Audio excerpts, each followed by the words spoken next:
So let's get into it. Today we are continuing a series called Completely Prepared. I do want to take just a moment to say welcome to those that join us online. We don't always do that, and we really do appreciate you guys watching. If you got any questions for us, please look at our website, newbranch.net, and contact us. We'd love to get to know you, okay? But today we're continuing a series called Completely Prepared. How can you be completely prepared for whatever life throws at you? Is that possible? It wouldn't really feel like it until you read Ephesians chapter 6 in the Bible, where it talks about saying, hey, put on the full armor of God so that you can be prepared for whatever, basically it says, whatever Satan throws at you, you can be prepared for. And he's basically giving it almost like you would for a soldier to say, hey, if a soldier doesn't have armor on and he goes out and try to fight an enemy, he's going to get beat up really bad. And so the nice thing to do soldier to soldier is, yeah, you feel sorry for a soldier that gets beat up, but then sometimes you have to come alongside and say, hey, if you put your armor on, you wouldn't get beat up so bad. That's what we're trying to do here today, is to say, hey, maybe you didn't realize that there's spiritual armor. The side of life that's not physical, right? But the spiritual side of life, or the metaphysical part of life, maybe you're not real theological or anything like that, or you don't come from a church background, but most of us understand that there's a material part to life, but then there's emotions, there's all kinds of things that are on a spiritual side that we go, well, it's not instinctual, it's not just a brain function, it actually has a whole different metaphysical side. It's a whole different reality. And honestly, it's the more important one. And what God is saying in Ephesians chapter 6, for those that follow Jesus, if you don't follow Jesus, you're welcome in on this dialogue. You may want to do it after you realize what he's saying. He's saying, if you put on the full armor of God, you will be able to stand when the enemy, we have a spiritual enemy, Satan, that will come and he'll knock you down. He'll come and he'll throw a lot of things at you. Some of you guys have felt those things and you're going, I didn't realize there was armor. And we've been teaching in this series over the last several weeks how to put each piece on. So if you missed that, newbranch.net is our website. Go back and listen because we've been talking about each piece. We have 2 pieces left. And the one we're going to talk about next Sunday is this. It says, take the sword of the Spirit, which is the Word of God. I'm really excited about that one. It's a sword. And so I get to pull out the sword. You can pray I don't cut myself. No, I'm just playing. It's going to be fun, and it's really powerful, and it's going to be unbelievably practical. For the first time, we get to take the fight to the enemy. For the first time, we're going to talk about being on the offense. I love that. That's next week. You go, well, that's next week. Why don't we get to it today? Because we have one last piece of armor that everything will not function right until we get to what we're talking about today. Today it says this, take the helmet of salvation. The helmet of salvation. So in order to demonstrate how important a helmet is, I got a short video clip. So last week, not this past Saturday, but the Saturday before last, I went over to Brian. Brian let us borrow his armor, Brian Callis. And Brian is a childhood friend of mine. And so anyway, so we've really gotten into this stuff. And Brian has gotten into, and I forgot the name already. So what is the name of the Armored Combat League? And so we had a guy come down last week from Richmond that's part of the Armored Combat League International. I mean, like he travels all over the country and possibly will travel to Europe at some point. And he does this stuff where they actually dress up like knights. They don't just dress up, they have real armor. They blunt the weaponry so they don't actually go through and penetrate you and cut you, but they use it and they actually fight each other. And they do, 3-on-3, 5-on-5s, 8-on-8, 16-on-16. At one point, they had 150 people out there fighting, and a lot of this stuff in Europe, it's unbelievable. Anyway, men love this kind of stuff. And so he came down and he let us try his armor on and demonstrated, hey, this is what it would be like to wear the armor and stuff like that. And one of the things he did with me and my son was he demonstrated why the helmet is important. And so we got a short video clip. My wife loved this so much that she put it in slow motion. But anyway, here we go.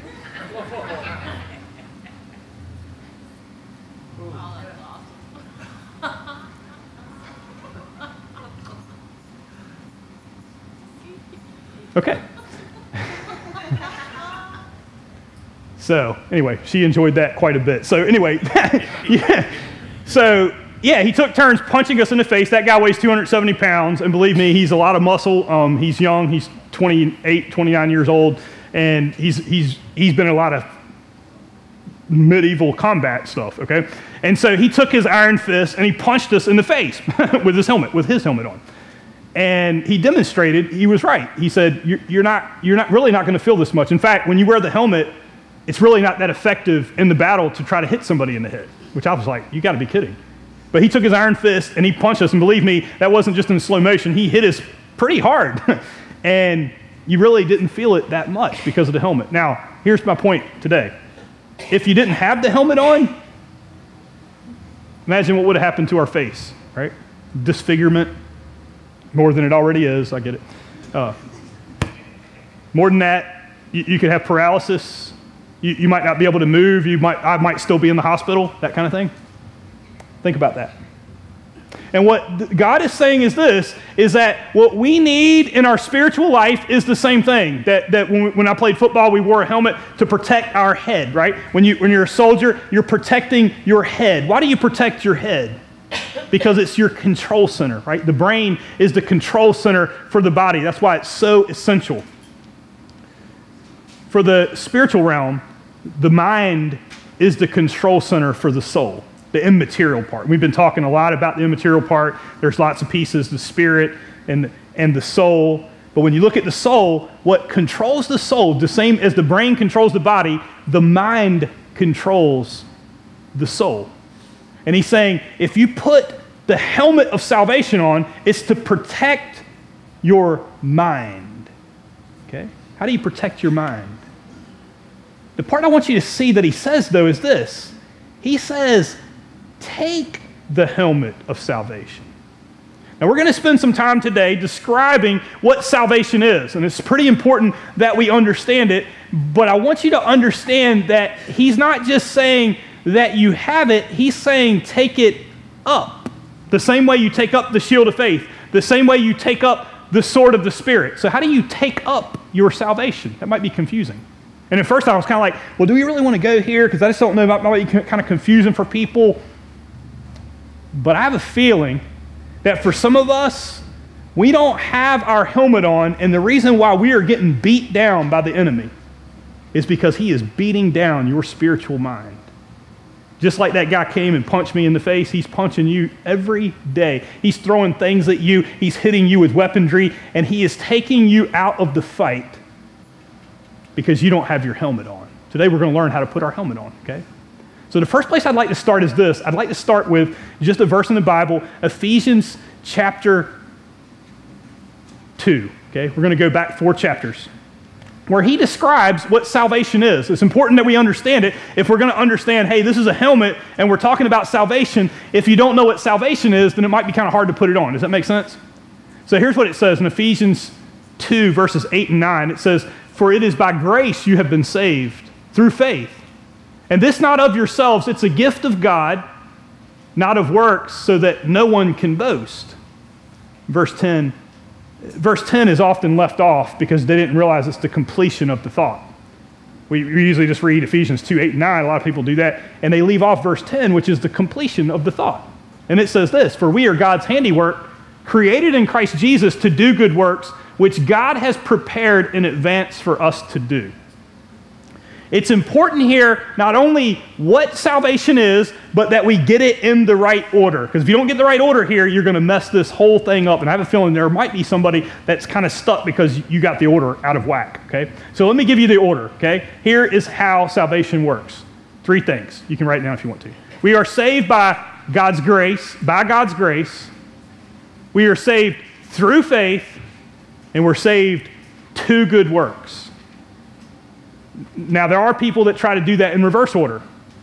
I'm trying to work to earn God's grace. Can I tell you something today?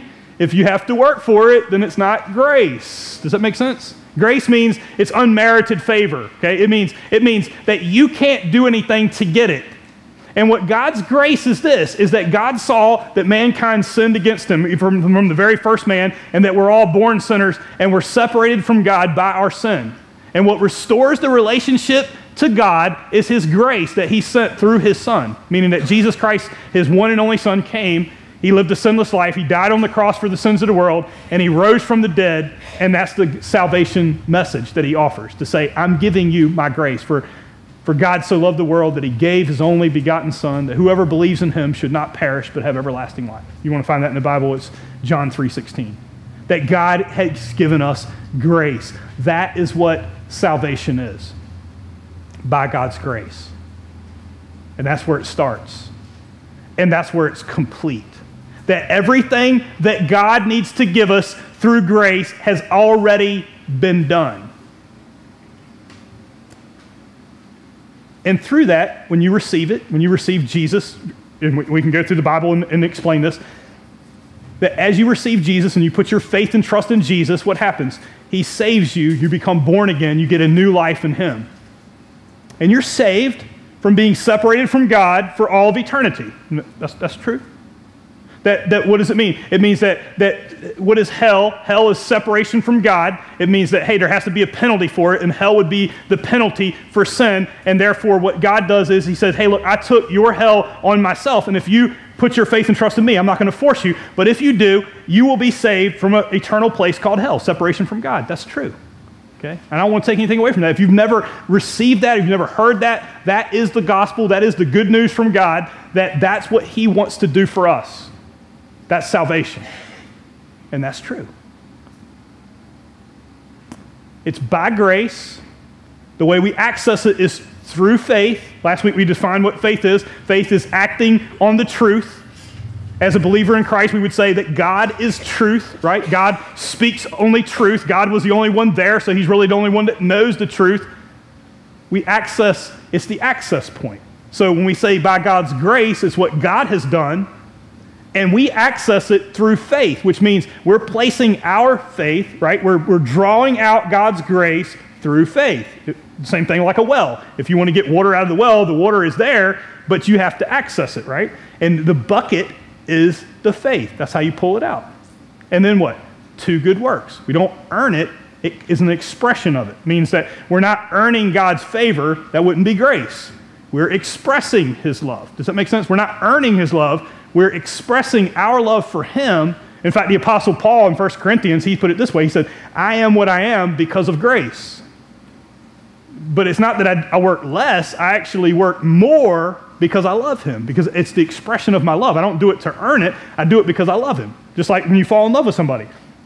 You don't do what you do because you're trying to get something. You're doing what you do because you love that person so much, and out of the expression of love, you're given to them. That's what it means. That's how salvation works. Now, some of you would say, okay, I've been to church, I get that, I understand that's Christianity, that salvation saves us from an eternal place called hell. You're right. But that's not all that it is. And I use that very carefully because here's what I know. If you don't get this part right, you're going to struggle, because here's the thing. In Ephesians chapter 6, he wasn't talking to unbelievers. He didn't say, put on salvation as though you weren't ever saved. He's saying you put it on like a helmet. You take it up like a helmet. Now, why would he say that to people that are already saved from an eternal place called hell? Because he's not talking about hell in the future. He's talking about it right now. What? What do you mean, hell in this life? Yeah. In fact, Jesus described it that way, right? In Matthew 16, and I'll give you this reference later because we're going to delve into this a little bit. Jesus said this, I will build my church, and the gates of hell will not prevail against it. You know what he's talking about? He's talking about hell for all of eternity, but he's talking about right now there are people trapped behind Satan's system. Now, I know everybody's trying to look real spiritual, like, well, I don't know what you're talking about, right? Anybody ever been trapped behind Satan's system? You know what I'm talking about? Anybody ever had an addiction and you go, man, it's like walking through a living hell, isn't it? It's like being lost in darkness and don't know how to get out of it. And he's saying, there is a way, but here's the thing. Some of us are going, hey, you're right. Salvation is good. I got my get out of hell free card. In fact, I got my sin free card, right? Is that what you think it is? Because you didn't realize that salvation has batteries included and power, not just for the future. Oh, it's for the future, but it's for the now. And the reason you're struggling, because some of you guys are saying this, I don't think it's working really good, right? Is that right? And the reason why it's not working for you is because you don't have your helmet on. Believe me when I tell you, the enemy doesn't want you to know what I'm about to tell you. Can I tell you why? Because if he can strike your head, right? If he can strike your mind without the helmet on, he's owning you, isn't he? He's coming along, and he can do certain things, and all he's got to do is just whisper in your ear. All he's got to do is, you're out. You're out of the fight. But today's God's going to tell you how to get it back. Today's God's going to tell you how to put it on so that you can overcome him. You might not have thought that. And all of a sudden, for the first time, your faith is going to become manifest. Now, I didn't say works. I said grace through faith to works. But some of us, we're messed up right here because we didn't know we could access it for right now. We didn't know there's power for the now. We didn't know there's power over hell in the future. You're right. But it's over the hell right now. And today we're going to help you with that. Okay, you ready? I'm going to give you a whole bunch of stuff to write down. This will not be up on the screen, but you may want to write it down because you might want to wrestle with it the same way I've been, okay? The first thing I want you to see is this, is there's a verse. The verse that I want you to write down is Proverbs 23:7. This is in the New King James Version. It means the same in other versions. It just says it a little bit more concise here. It says this, for as he thinks in his heart, so is he. Okay? As a man thinks in his heart, so is he. It means that your perception is super important here. Now let me be clear. What we're talking about being saved is this, is that there are people that are saved, but they're not functionally saved. It'll make sense what I'm saying in a minute. That you could be free, but not functionally free. Do you know what I'm talking about? Let me see if I can explain it this way. I visit a lot of people in prison, and one of the things I've learned is this, is that you can get out of prison, but you still kind of have prison in you. Does that make sense? I read a book called Beyond Bars, and it takes a lot longer for a person to adapt back to society than you think. And we see the same thing, not to say it's the same situation, but people that have been through massive traumas, like when they go to war and combat veterans, and I've met with them too, and it takes a long time for them to get that out of them later, right? You're free, you're home, but it's still there, isn't it? That's where a lot of us are. You're free, but you're not functionally free. Does that make sense? Let me see if I'll explain it another way. Anybody know how to train a flea? Anybody train a flea? I'll tell you how to train a flea today, okay? You go out and you get you a jar that has a lid. And what you want to do is you want to put some very small holes in the jar, okay? So that the flea can breathe. If you put the lid on the jar and you don't put holes, if you put big holes in it, the flea will just get out, okay? They're pretty smart.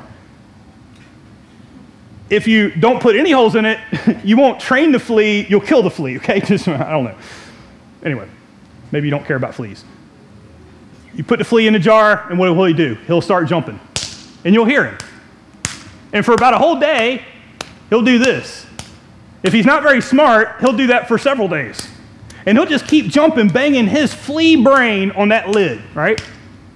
And then after a while, you don't hear it anymore. You know why? Because his brain, he's going, oh, that hurt. You know what? Maybe I don't jump so high. Okay, that feels a lot better. And he'll still jump. He just won't jump out. And you know what you can do? You can take the lid off the jar, and the flea will never jump out. When you take the lid off the jar, can I tell you what that is? Oh, you're free. You're just not functionally free. You're starting to see what I'm saying? The same thing works. That's the smallest of animals. Let me give you one with the biggest of animals, okay? An elephant. You know how you train an elephant? You take an elephant when he's little, and you put a stake in the ground, and you chain him to that stake. And the elephant will pull against it, and he'll pull against it, and pull against it, and he can't pull that stake up because he's too little. You know what, when he gets big, when he weighs a couple thousand pounds, he still won't pull the stake out of the ground. He's free. He can pull that stake out of the ground anytime he wants. He just doesn't know it. See, he's free. He's just not functionally free. Can I tell you about our faith? Some of us are saved. We're just not functionally saved. Does that make sense? And today what God is doing is it doesn't take away from grace. It doesn't take that it's through faith, by grace. It means that we've never gotten to the next part where it actually works in this life. But we're about to. That's why it says take up the helmet of salvation. Put your helmet on. Why do you have to put it on if you're already saved? Because you're saved, you're just not functionally saved. You ready for this? Because I got a feeling this is going to change everything for you. Okay? I got a story that's going to probably demonstrate this a little bit for us today. It's found in, or actually, let me give you a reference first before we go to this story. Romans chapter 5, one of my favorite passages of Scripture. If you want to win somebody to Christ, my favorite passage is Romans 5, verse 8, that says this, "But God demonstrated his love for us in this, while we were sinners, Christ died for us." In fact, right before that, you know what it says? It says that not anybody, but most people would die for somebody that they love. So most people would die for a friend, but there's not many people that would die for an enemy. And it says, while we were his enemy, he died for us. It's one of the reasons why I say constantly, oh, you don't believe in God? He still believes in you, because God demonstrated his love for you in this, while you were his enemy, Jesus Christ died for you. When you didn't understand God, when you were against God, when the same people that crucified him, he was ready to forgive, let me tell you, that means there's a God that loves you even when you didn't love him. And it's not your love that gets you into heaven. It's God's love in you, and it's the overflow of that to your life. Does that make sense? That's why grace has to come first. It's the love of God. And when you hear that for the first time, it does something to you. Because maybe you thought the same way I did. It's like, I'm going to earn it, and I can't seem to earn it, and I can't seem to be good enough, and I can't seem to get my life straight, and this whole life doesn't work, and I'm full of guilt, and I'm full of regret, and I'm full of resentment and anger over this life, until the love of God breaks through all of that. That's an amazing thing to hear for the first time. That's the grace of God. I don't want to take anything away from that. Romans 5:8.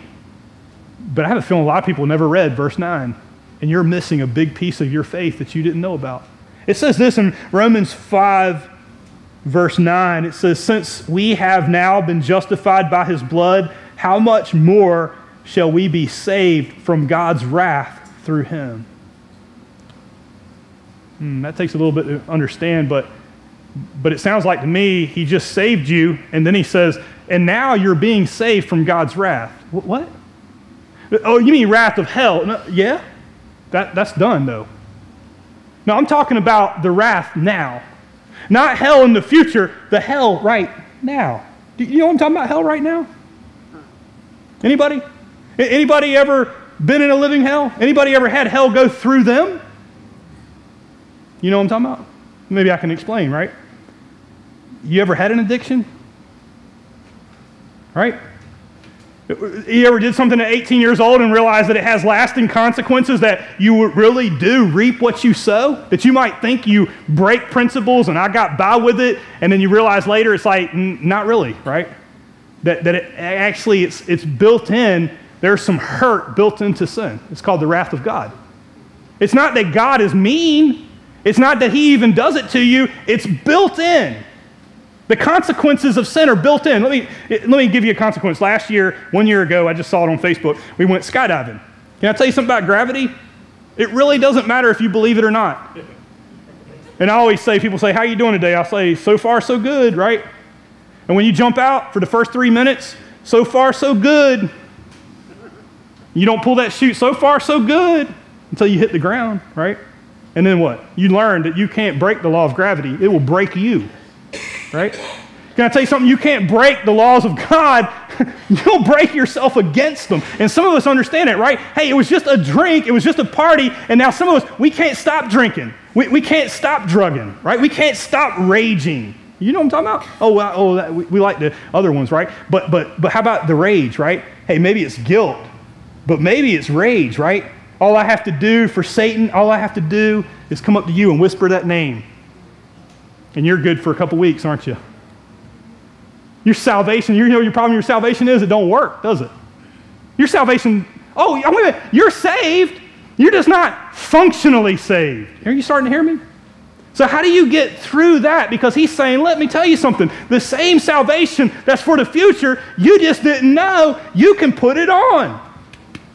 And when you do, you can overcome the evil one.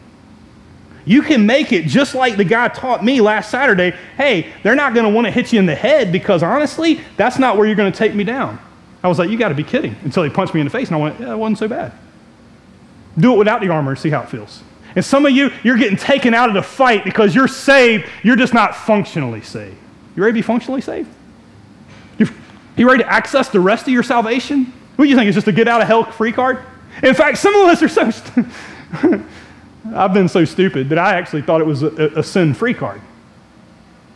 You know how diluted that is? You know how diluted the enemy has made you when you actually think that it's a list of rules that Christians have that I can't do, so I'm going to go out and sin because you didn't realize that sin has a gotcha until it comes later, right? And then you're going, well, where is God? And why is he doing this to me? And why does he let this happen? And we sin, and then we didn't realize it has built-in consequences of the wrath of God. But what he's saying is this: not only deliverance and salvation for the future, salvation now. You're going to want this, right? You want some of this? You can have it. It's yours. And I'm going to give you a couple of thoughts that you can take with you so that you can wrestle with it the same way I do. And then what's going to happen is this: you're going to be able to put on the helmet of salvation. And now your salvation isn't just for the future, it's for the now. It's functional. You ready? Okay, so let me give you a story. Matthew chapter 16. Jesus had been teaching for a while, and he had become very popular because he healed a lot of people. When you do that, you get crowds and thousands of people that come. Some of them just want to see the spectacle. It's kind of like a circus. And Jesus finally had a moment alone with his 12 disciples. We talked a little bit about his disciples last week, how he called them as fishermen, and they became almost like rock stars because, hey, when you go around and you start to heal people and raise people from the dead and stuff like that, pretty awesome. And he taught extremely well. He was an amazing communicator. Well, he's the best communicator that's ever existed. He's God. So it's pretty amazing, right? And he sees things in the way he worded things. Nobody ever heard anything like it. So people would just gather and gather to receive both healing physically and spiritually and all kinds of things. But he had a moment alone with his disciples, and he said, let me ask you a question. Who do people say that I am? That takes a lot of guts as a leader. He was getting at something, though. Well, they say that you're a prophet. Some say that you're a good man. Some say that you're John the Baptist, who had already died. Okay, that was weird. Some say you're Elijah. That's even weirder. But he did. Like, that's the kind of stuff, right? You're Elijah, you're Moses. You know, like, what? And then he said, let me ask you a question. Who do you say that I am? And without hesitation, in Matthew 16:16, Simon, who we know as Peter, that's who we talked about a little bit last week, Simon spoke up. And I told you last week, he's very impulsive. And he said, I know who you are. You're Messiah, the Son of the living God. And Jesus said, that's good. He said, let me tell you what. You're not going to be called Simon anymore. I'm going to rename you. Your name's going to be Peter, which means Petra, which means rock. That's what it means. That's what he was renamed. Rocky. I love that. Anyway, you're the rock. And then he said, upon this rock, what is that? What you just said. Not you. And you'll see why I say that in just a minute, because what he says next isn't very smart. But what he said right there was very smart. And he said, I'm going to change your name to Rock, but here's what I want you to know. Upon this rock, I will build my church, and the gates of hell will not prevail against it. Satan's system, yes, hell in the future, you're right, but I'm talking about Satan's system in this world will not be able to prevail against it. That I am the Christ, the Son of the living God. That has power. He's saying, I can rescue people in this life, people that are trapped, right? Anybody that's been through a 12-step program understands the first step is to realize you can't restore yourself, can you? You can't give up your addiction. You're powerless. And a power greater than you has to restore you. You know what Jesus is saying? The same thing. I will restore you. I can pull you out. This is big. By grace, through faith, unto good works. That's exactly what he's teaching. And they sat there mesmerized by what he just said. They only remembered it later because it didn't make a lot of sense then. And then he went on to teach some other things. So he said that. He changed Peter's name. Peter's feeling pretty good about himself. And then the story kind of takes a twist. He says, and it makes sense to us because we've heard the whole story. They've never heard this before. And he'd been saying it, but they didn't get it. And so he started into this spiel that they had heard, but they were like, we just don't get why you're saying this. And he said, and I need you to know that the Son of Man, me, is going to suffer many things. That I'm going to die on the cross, and then after 3 days I'll rise from the dead. They really didn't hear that part. All they heard was cross. They were like, what? What are you talking about? Right? You're supposed to be a king. You're not supposed to die. They didn't understand that part. And so Peter was saying what everybody else was thinking, but impulsively, here's what Peter says. It says in Matthew 16, verse 22, it says, Peter took him aside and began to rebuke him. Sorry. You get the picture, right? Jesus just renamed you, and now you're feeling pretty good about yourself, and you're going, well, I must be the rock, so I'm so smart that I could give Jesus some advice. Let me ask you a question. Are you giving God advice? Let me ask it different. Do you think that's what prayer is for? That's why I have a problem with the name it and claim it crowd, because here's the problem with that. As though God needs your advice. In fact, Jesus actually taught that in Matthew 6. If you want to know about prayer, you know, he says, let me help you out with something, because by the way, Jesus is God. He's been listening to prayers for a long time, and he's going, can I help you with something today? God doesn't need your advice, okay? By the way, God already knows what you need before you ask. Oh, I thought I had to tell him because he might not know. No, he knows. Prayer isn't, words aren't for him, they're for you. Well, how can you say that? Because he already knows everything, right?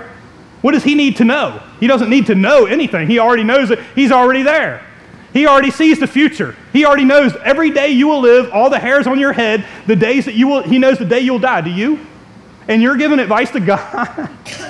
How many, who's rebuking God today? God, could I tell you something you're not, you know, you really need to know about this? You probably didn't see it, right? You get the picture? And Peter rebukes him, and he says, Lord, I think he meant well, but he's basically saying, shh, stop saying that stuff, man. You're bringing everybody down. You know, the Pharisees are out there, they're gunning for you. You got the big crowd, everybody loves you. If you keep saying this, you're going to lose the crowd. You know what I'm saying, Jesus? You know, all this death stuff and cross stuff, I mean, like, just keep teaching about, you know, I don't know, whatever, but find something else to talk about. And he's like, besides, I would never let them take you, Jesus. That's what he says to him. I would be there. I would never let them take you to the cross, Jesus. I'm your big brother, right? Physically, biologically, he was older than Jesus. Can I show you what Jesus said? Because it might shock you to hear what he said. But I have a feeling Jesus is demonstrating in this moment how to put on the helmet of salvation. Jesus doesn't need salvation, but he's demonstrating something for us to be able to overcome the enemy. And some of us don't have it, and it's the reason why you're so messed up. You don't realize it right now, but in a moment you will, okay? Here's what Jesus says in Matthew 16, verse 23. Jesus turned to Peter, and he said, "Get behind me, Satan." Is that what you thought? Get behind me, Satan. You are a stumbling block to me. You do not have in mind the concerns of God, but merely human concerns. Now, that took a violent twist, didn't it? I mean, so Jesus, if I could give you a little advice, maybe you need to be a little softer. Can I tell you what he did after that? I can tell you what he didn't do. He didn't sit down with Peter. He didn't kumbaya with Peter. He didn't say, well, let's sing him a verse of kumbaya. He didn't do that. He didn't say, did I hurt your feelings, Peter? You know what he did? He said, you're trying to take me aside. No. And he went right back to teaching. Huh? Now, I know that's rubbing some people wrong. Well, wait a minute. Peter's upset, yeah? Peter's upset. It doesn't mean that he didn't love Peter. It doesn't mean that he was abrupt. He wasn't trying to be harsh with Peter or anything like that. But see, Jesus understood something. And here's where a lot of us aren't. Jesus recognized something that Peter was doing. Now, he said when Peter did right? He said, hey, I'm going to change your name to Rock. What you just said is right, Peter. But what you're saying right now, it's not that you're Satan. Satan is operating through you, Peter, and you don't even recognize it. And you're trying to manipulate me. That's what manipulators do. Did you know? Manipulators try to pull you aside, right? Hey, can I have a minute? With nobody around, right? Can we talk about somebody with nobody else around? Can I tell you that? Can I whisper in your ear? And Jesus saying, no. Can we talk about it? Nope. Can we go further with it? No. You're not taking me off of mission. Because think about it for a second. Had Jesus allowed Peter to take him off mission, what would it meant for the whole world? We would all die and go to hell. So Jesus recognized something to say, no. No, Peter. You are speaking the words of Satan, and I'm not listening. Because I, Jesus, understand something that I want my followers to understand. Stop arguing with the devil, because you're going to lose every time. Did you know? Some of us think we can, right? Have you tried? You know what I'm talking about? You don't have your helmet on, so you're arguing with the devil, thinking you're going to win. Now, he's better than any attorney that there is. You understand it, right? He understands human nature better than anything that's ever existed in the history of mankind. He is the tempter who tempted us to sin for the first time. And we spend our time arguing with the devil. Now, you might not think that's what you're doing, but that's what we do. When we go, somebody's trying to pull you off point, you try to set a boundary, and instead of allowing the boundary to be there, you go, they're upset, so I need to go to them, right? Please don't hear what I'm not saying. If somebody's coming to you to confront you with something you've done wrong, you should sit down with them. You're right. What I'm talking about is this. When you know, and it's the same person, it's the same way, it's the same methodology, but yet you know it's like, hey, you're going to go spend time with your family, but these people pull you off of being able to do that every single time. You know that every time you get ready to serve, these people pull you off of what God is calling you to do, but what happens is then you get drawn into an argument with them, and what does it do? You're upset, they're upset, what happens? And nothing gets done. Can I tell you why you don't want to argue with the devil? Because that's exactly what he wants, right? He wants you with your helmet off. And you're thinking that that's the loving, kind thing to do. That's how he manipulates you, right? You need to recognize what a manipulator does, right? A manipulator will start with flattery, right? Hey, you're really great, right? Hey, I really need you, right? Be careful with those words. I really need you. You're so great. You're the best thing ever. And you know those things aren't true of yourself, right? I mean, come on, right? Have you lost weight? You know you haven't, right? I mean, come on, man. I mean, like, what is that about, right? They want something from you. If you got a child, you know how it's built into our sin nature to be manipulative, right? I mean, man, you go to the grocery store, you're going to see all of these things come out of your child, right? They want something. Man, they know how to do it, right? You are such a great mom and dad. You believe that? Oh, man, they really love me. No, they don't, right? They're manipulating you. Come on, right? And if you don't, then what? Then I'll threaten you, right? Kids do it too, right? But you're going to regret this if you don't do it, right? And there's passive-aggressive ways, and there's aggressive ways to do it, and there's abusive ways to do it, and some of us understand that, but there's going to be some pain. I'll show you the carrot first, and then I'll show you the stick. Get it? And then if it really don't work, let me tell you the last piece that really will work. This is where Satan is at his best. If you don't do it, okay, then I'll throw a guilt message that'll ruin it for you. And this is where he gets into your mind. This is where he's putting a battle axe right in the back of your head. Okay, that's fine. Don't come. I really needed you. Oh, I can't relax now because they really needed me, right? Oh, well, if you were the person you should be, if you were the son you should be, sorry, my mom's here. If you were the mom you should be, okay. I learned from the best, brother. We have it down, right? We know how to ask, right? If you were the son you should be, if you were the person you should be, and after all, you're supposed to be a Christian, right? And it takes you off point every single time. And what Jesus is teaching you is this. Let me show you how it works. Can I tell you how it works? You might not have saw it before, but let me show you what Jesus did. He said, no. Get behind me, Satan. Oh, no. Done. I'm right back on point. How could you preach? That person's upset. Yeah, no. And by the way, if you're waiting for everybody not to be upset, you're never going to do anything. And that's what Satan knows. And that's the reason why you're doing nothing for the kingdom of God, because Satan has you. Every time he comes around, he's going like this. You know what you don't have? You don't have this. Right? And he's coming up and he's saying, if you were the person you should be,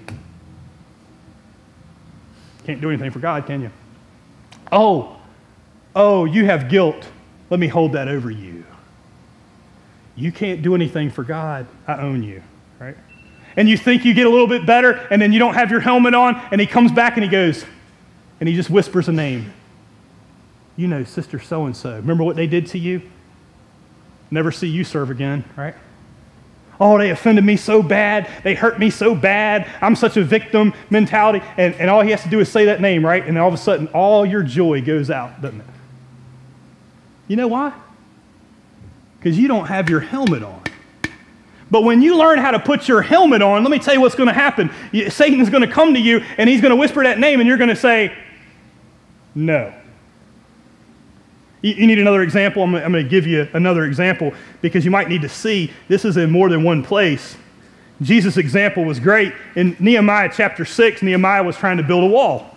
And the reason he was building a wall was the temple had been torn down when the Babylonians invaded Israel. But when they came back from captivity, they built the temple, but they didn't have a wall. So all these people that were still there, they were basically like little warlords, thugs, gangsters. They'd come and steal everything. And so Nehemiah said, what we need is we need a wall. And so he started to build a wall around their city. And by the way, the enemies weren't very happy with that. So they tried some of the stuff I just said. They threatened him.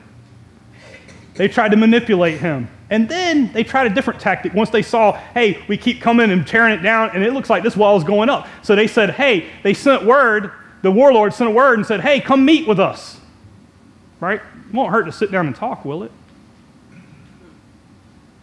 Oh, come meet with us in the valley of oh no. Now, I'll tell you something. If somebody wants to meet with you in the valley of oh no, there's something you need to say, right? Oh no, right? Oh no. Some of you need that today. Because anytime Satan calls, you come running, right?